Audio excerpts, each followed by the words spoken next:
hype about living the dream? It's time for truth. This is the place for tools, power, and real talk so you can create the life you dream and deserve. Your ultimate life. Subscribe, share, create. You have infinite power. All right, here we are. Your ultimate life. Now, today's episode is, it's going to sound a little gruesome, but remember, we're doing fear. 8 episodes on how fear in various forms gets in the way of you creating that life you want. Purpose, prosperity, and joy, getting up every day. When was the last time you got out of bed, flew out of bed in the morning, you were so excited you could hardly stand it? Was it on vacation? I remember doing that many, many years ago when I had season passes to a ski resort, and it was Saturday morning, and we were going to go and be there right when they opened at 9 o'clock. And yeah, right? Those kinds of things. Sometimes it used to be like working for the weekend. I used to get that excited on Friday morning even because it was the last day. There's a different kind of ultimate life where that way, it's how you feel every single day. And I say that every episode. You might think I'm nuts, and that's okay. I love you. It's just because you haven't experienced that yet. You can create a life that you love every day, every single day, even if crap's happening you don't want and you wish would go away. You don't have to live in hurt and pain. Pain is required. Suffering is optional. You choose if you suffer. That's bold and that might piss you off, but you do. So why would you choose to suffer when it's completely optional? And I'm not pretending bad things don't happen. You know the drill. They do. And they do to you and they do to me. And I don't even know that they're bad. Things happen all around us, and we decide if they're good or if they're bad, right? And then we choose how we react, how we feel about them, how we interact with them, and everything. I have a novel thought for you. What if you chose to love what is? To absolutely love the fact that it's raining, or that, you know, your back fence broke, or that you got a flat tire. Oh, I got a flat tire. I'm so excited. Unless you're on the way to something terrible. No, I got a flat tire. I'm so stoked. And here's the question. What can I make out of this? What awesomeness can I create out of this circumstance? And at first, especially if something difficult happens, or that you used to think was difficult, you're going to think this is nuts, and you're going to think I'm playing a game. I'm not, because it changes how you think about the circumstance, literally. If you don't say, oh, this sucks, why did this happen, or that, and blame God or the person that cut you off in traffic or whatever. If you don't do that, but instead you say, hey, I wonder what awesomeness I can create from this. I dare you. I dare you, double dare you to do that with everything that happens. Question, wow, what awesomeness can I create from this? And then just slow down and think. And ask the real question. What could I create from this? I don't know. Okay, mastering that skill will put you in the top 1/100% of people in your ability to create order from chaos, cash from confusion, be a leader of yourself and others, be a light where it seems like there's only darkness. That's a promise, but you won't know until you test it. What awesomeness can be created from this? Now, I say all that to you because I love you. And by love you, love is a choice. If I use a verb, love, it's a verb, right? It's not a feeling. Love is a verb, and it means to use your resources, your spiritual, physical, emotional, and mental resources to bless someone. Well, one of the reasons I'm doing this podcast, one of the reasons I do my weekly LA Talk radio show, one of the reasons I write books, all of those things are done because I want to lift and bless you. I don't even know your name. Maybe I know some of you, but I love you. I don't need to know you. We have plenty of examples in the world where people hate people they don't know. and have stories about why that's appropriate and justified. Well, I love you. I don't need a reason. You're beautiful, you're capable, you're divine. And I invite you to take a little bit more sovereign control. And just try it for today. No matter what happens, if it's something especially you thought, oh, that would have sucked, don't. And just say, hey, I wonder what awesomeness I can create here. And then sit with it. Not as a game, not to say, Kellen's full of crap, but just ask it and then answer it and see what happens. And then I ask you to share those results with me. Now, you can get a hold of me. The URL on the screen is kellenflukigermedia.com. Go there. Sign up for newsletters. Sign up for stuff. I got free stuff at my name, kellenflukiger.com. But go to Kellen Flukiger Media. You'll see all that I'm up to. And there's a way to get a hold of me. So I really want to see. I'd love to know what happens when you take that choice. Something happened. Tell me what happened. Tell me that you said, I'm going to create awesomeness. And then tell me what you created. I'd be really interested to know. So this is the next episode, number 6, in our series of 8 episodes about fear, about how fear in different forms gets in the way of you creating the life you want. A life of purpose, prosperity, joy, excitement, cash, everything you want. You substitute in your words. I use PPJ, purpose, prosperity, and joy, because that's where I've landed. And for me, it includes everything. All right. So the first episode was fear of setting goals. Second was fear of failure. Ooh, that was a good one. Fear of appearing arrogant, fear of asking for help, fear of saying no. And today's number 6, fear of being scrutinized by others. Ooh, scary thought. Fear of being scrutinized. How many of you have felt that? Raise your hands. If you're not raising your hands, you're lying, or you're holding 2 hands on a steering wheel. Fear of being scrutinized by others is universal. We have it beat into us through, maybe physically, but through emotionally anyway. Grades in school, being picked or not picked on sports teams, being shunned because of a particular thing you do, say, wear, believe, think, how you dress, etc. Right? Being ranked according to this and that. You're constantly being scrutinized, judged, and found wanting. Now, maybe you win sometimes, but there are plenty of times when no matter what you do, you fall short. You don't cut it. And you know the feeling, and it hurts. So fear of being scrutinized by others, I named this episode The Death of 1,000 Thoughts. Death of 1,000 Thoughts. Now, here's why I called it that. If you Google death by 1,000 cuts, you'll see that sometime in around the 900s to about 1905, so almost a period of 1,000 years, there was a method of torture and execution called death by 1,000 cuts. Horrifying thought. Someone was tied up in the public square, and then a little cut would be made on him. Certainly nothing that was life-threatening, just enough to draw a little blood. And then another one, first skin, and then a little in the muscles, and then in the joints. And, of course, eventually they would succumb to death, but it was very long and it was very painful. That method of torture and execution was outlawed in 1905, I think is what I read, and maybe Google's wrong and whatever, but that's what I read. So for about 1,000 years, that was a method that was used, and how horrible. Well, there's another thing going on. As I read further in different articles, there's a psychology thing called Death by 1,000 Cuts also, and it talks about the accumulation of negative stuff and insults and pain and, being pushed away or blamed or bashed or put down or cut down. Well, that I know something about, because some version of that is how I experienced. I'm not assigning anyone's intent, but my experience of growing up was death by 1,000 cuts.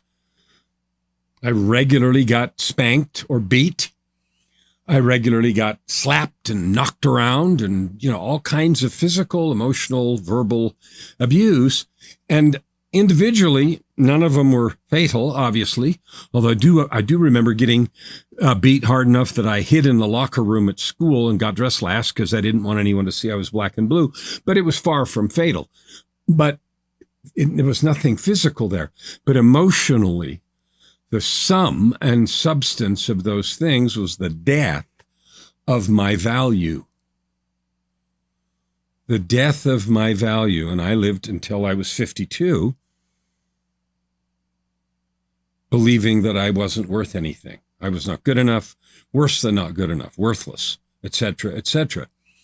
Now, I'm not saying that to feel sorry for me, and I'm not blaming or saying anything like that. But that experience was my emotional equivalent of death by 1,000 cuts. Perhaps you've had something like that or worse. So right now, I don't want to talk about justice for victims or any of that kind of stuff. That's an appropriate topic, just not for here. What I'm focused on is, okay, if that or some version of that kind of torture was your life experience, emotionally, spiritually, physically, sexually, whatever, are you dead? Are you finished? I certainly thought I was. I attempted suicide a couple times. But I'm here now, alive, well, healthy, and living that life of purpose, prosperity, and joy because I've learned to end the consequences in my own life of death by 1,000 cuts, emotional, psychological cuts. So here I want to talk about helping you see whether or not you are suffering in some version from that and what to do about it. Because again, if you're struggling, and you know what's the most insidious thing? The way I just described it was things that were inflicted by others. But when stuff is inflicted by others, especially that psychobabble trauma, you know what we do? We pretty soon start inflicting it on ourselves. And that inner critic becomes the loudest voice in the chorus, telling you suck, you can't, you won't, don't try, you shouldn't do this, you won't get there, and on and on and on. So what do we do? Well, let's talk about that. So first, I have a disease. It's an imaginary disease, but it's very real, and it's called WITOT, WITOT, WITOT. And it stands for what I think others think. If you spend any time worrying about, fretting over, or fussed about what you believe others are thinking, you are suffering death by 1,000 thoughts.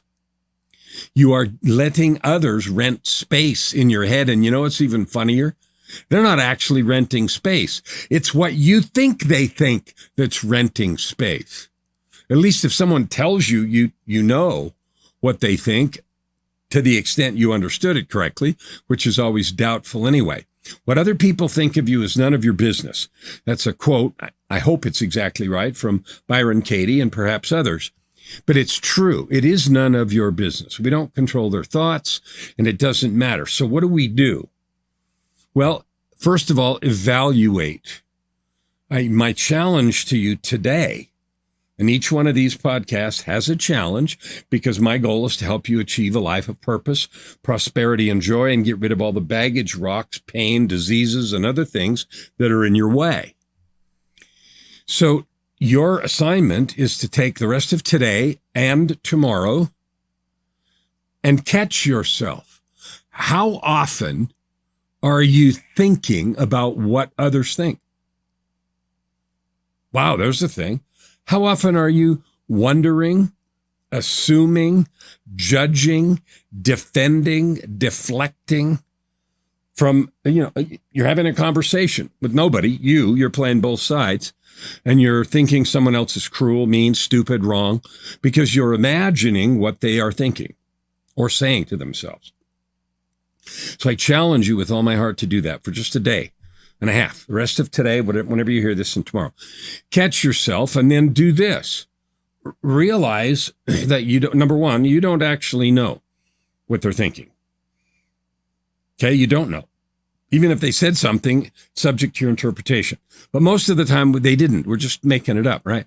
So number one, you do not know. And number two, you do not care. Now, a couple episodes ago, I did an episode on people pleasing and how the fear of saying no, fear of people pleasing, or not fear of, but acting out people pleasing, fear of saying no, gets in the way of your ultimate life. Well, this is part of that, related to it, and so forth. So catch yourself. How often are you thinking about what others are thinking in some kind of negative way? Okay? You're assuming the worst. You're assuming they're mad, upset, dissatisfied, whatever it is with you. So notice it and then realize that, number one, you don't care. And two, you can't control it anyway. Those are backwards. I can't control it. I don't care. I challenge you at the same time to then ignore any thought that you had or have about acting based on that thought. Oh, they're probably mad at me, so I better make them a cake, right? That is a thought. I think they're mad at me. Action, so I better bake them a cake. Notice when you're thinking, assuming, making up thoughts others have, and then consciously refrain, ignore, choose to not do whatever the thought was later. I should X. Okay, now the only exception to that would be if something really significant has happened, and it is important for you to understand what someone is thinking and perhaps planning to do, then there is no WITOT. There's asking. I don't know what you're thinking. I don't know what your take on this event, conversation was, and I don't want to make something up, so could you tell me where you're at? Did this event, conversation leave you upset? Yes or no? What can we do to right that ship? Okay, so if there's some significant thing that matters, then spend zero time with WITOT and go right to the question. Hey, this went down. It left me with a question. And the question is, are you okay? Did you end up feeling not satisfied, not clear, not okay, pissed off at me because of that? I don't know. I might be making that all up, but I want to make sure everything's clear. So that's the only way to handle that if it's something important and you really feel like it needs attention. But stewing is 0, 0, 0, 0. And most of the time you won't need to go to that thing. So there's your challenge right now. Catch yourself if you're thinking about what others are thinking, and then remember that you don't control it and it doesn't matter anyway. Unless it's something really valuable, in which case take immediate action, send a text, make a phone call, or go see him in person. Say, I just want to make sure that went down okay. And if it didn't, wow, I was right. I was kind of worried. So what shall we do to right that ship? If you come in sincerely, with honesty and integrity, 99.9% of the time you'll be able to right it. You'll have an open conversation and you'll be able to fix it because you took the initiative. What you're going to find out is most people can't or won't take that initiative. They won't. They're afraid. Ooh, afraid of what? Death of 1,000 thoughts. Now, I want to talk for a moment about why death of 1,000 cuts or death of 1,000 thoughts is so destructive. When your mind, or mine, is full of assumptions, made up stuff about what others might be thinking, how much of your processing power does that use? How upset does that leave you? How many negative neurotransmitters, ooh, there's an alliteration, negative neurotransmitters are filling your bloodstream, causing your stomach to be upset, your shoulders to be tight, your throat to tighten up? How much of that's going on? If it's going on, it's eating your creativity. It's eating you up. Why would you do that? Especially when you're making it up anyway. That's like running in the kitchen and saying, what can I eat here that will really make my stomach upset? And then eating it on purpose. We wouldn't do that. That's silly, right? So when you spend time worrying about that, thinking about it, fretting over it, whatever your right word is, you're eating your creativity because you're absorbing space. you're also lowering your ability to receive revelation, intuition, inspiration. And here's why. If I'm worried about what you're thinking, where am I on the happiness scale from 0 or 1 to 10? Well, I'm uptight. I'm worried. I'm down in the fretting category. So my energy's at 30%, right? How creative am I at 30%? I'm not very creative. So it wrecks us two ways. It puts us in a low energy state, a low vibration, if you're talking vibrational terms. And it really does. You know how that feels. And it also takes up processing space because I'm busy thinking about it instead of other things. So spending time in that place trashes you. Why would you do that? You're a divine being designed to create your ultimate life. You're designed to love and serve, create cash, create value, make your mark in the world. That's who you are.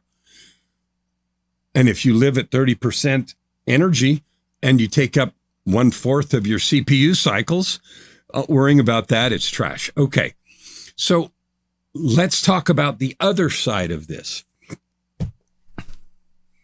What happens when you eliminate all negative thinking?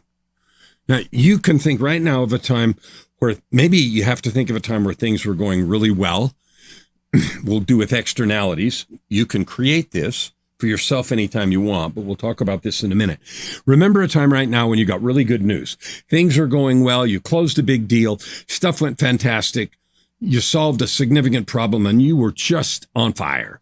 You were up the ladder. You were at 90% or 100% on your emotional energy scale. Your vibration was off the charts. Wow! Well, how good was your creativity? How powerful were your insights? Well, you know the answer. You were unstoppable, right? Okay, so those are the two sides of that coin, and they are real and they are powerful. Now, the death of 1,000 thoughts, wordplay on death of 1,000 cuts, is this. If I spend time, a lot of time, worrying about or fretting about what people are thinking, consuming my CPU space with that, lowering my energy because I'm assuming, of course, they're thinking bad things, gradually I get in a downward spiral. Worrying more, assuming the worst, and I circle the toilet drain. Right? Coriolis. You spin, and gradually you end up down the drain. So you trash your creativity and your ability to create, all because of fear.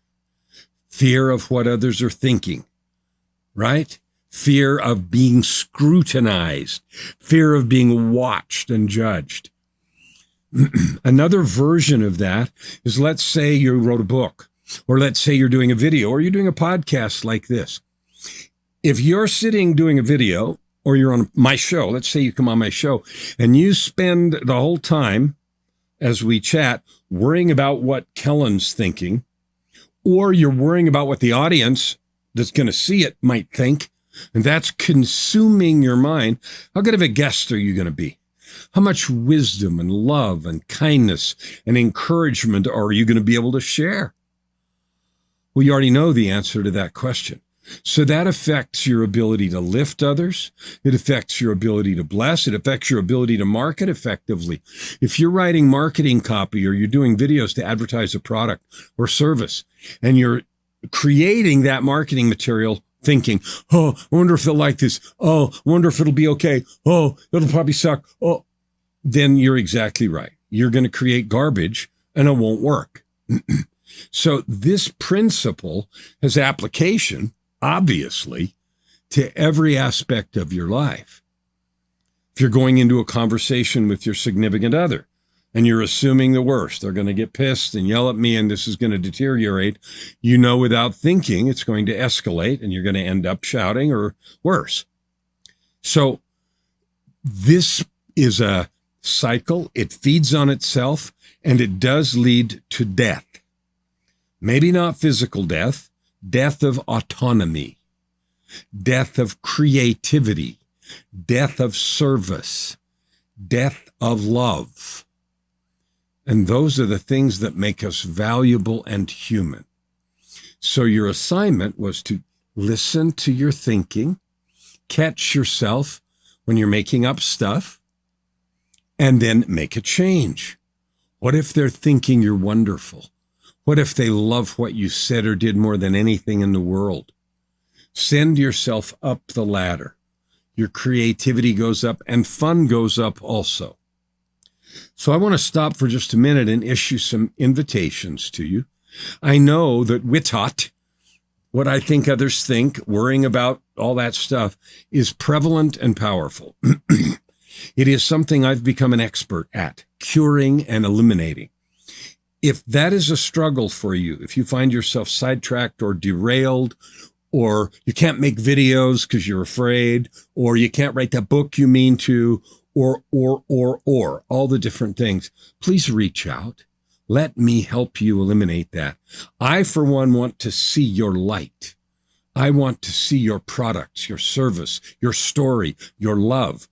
I want to see how you add good to the world. I want to experience it. So if that's a struggle for you, I invite you to get a hold of me. Now, KellenFlukigerMedia.com, the URL on the screen, there's a place to get a hold of me. So do, and let's talk, because my commitment is to help you overcome that. Why? Because I want you to create purpose, prosperity, and joy.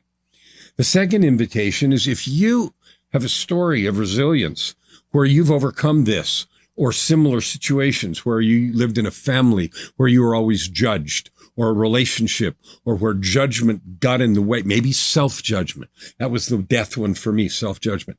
But where judgment of self or others got in the way of your creativity, your productivity, and your joy, and you are overcoming that or have overcome it, I want to hear how, and I want to share it with the audience. I want to know how you did that, and I want to share your journey and your victory with others, because who knows who will resonate with and be drawn by your voice and your story. And the third thing is I invite you to share this show with those who need it. Maybe you're all done with all these different difficulties and you're living your ultimate life, but surely you know those who need your encouragement. So share this with them. Now I want to return to death of 1,000 thoughts. How well do you listen to your inner dialogue? How do you talk to yourself? Are you kind? Are you loving? Are the words that you say to you full of love and kindness? Or do you talk to yourself in a way that you would never talk to a friend? If we heard the truth of how you treat yourself, would we say, oh my word, that's horrible? Or would we say, wow, there's a woman who loves herself. There's a man who knows his real value. There's a person who's got a beautiful view of their capability and worth. What would it sound like? That's a powerful exercise. It's one that I needed to do and still do. I ask myself, would I use this language with my beloved, my holy angel, Joy, my wife, business partner, and beloved messenger from heaven? Would I use this language with her? If there's a moment's hesitation, then I know I'm suffering death of 1,000 thoughts. I'm lowering my ability to produce. I'm lowering my creativity. I'm lowering my productivity. So I ask you to just consider that. Listen to your thoughts. Now, there's a framework that I use with all my clients, and it's very simple, and it's super powerful. And I've said it before, and it is notice and choose. Notice and choose. So if you notice that you're using language that's not loving toward yourself, I should have got up. I shouldn't have done that. Oh, crap, I shouldn't have said that. What an idiot. All those kinds of things. If you're using that language, don't be mad, don't be upset, and don't start ragging on yourself. Just listen, notice, and then choose something different. Wow, look what I just said to myself or someone else. I'm going to fix that right now. Self, I love you. I love you for trying. I love you for noticing and choosing.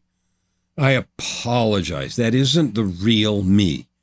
The real me is full of love, kindness, growth, uplifting, blessing, all those good words, creativity, light, right? You really are divine. You're capable of anything.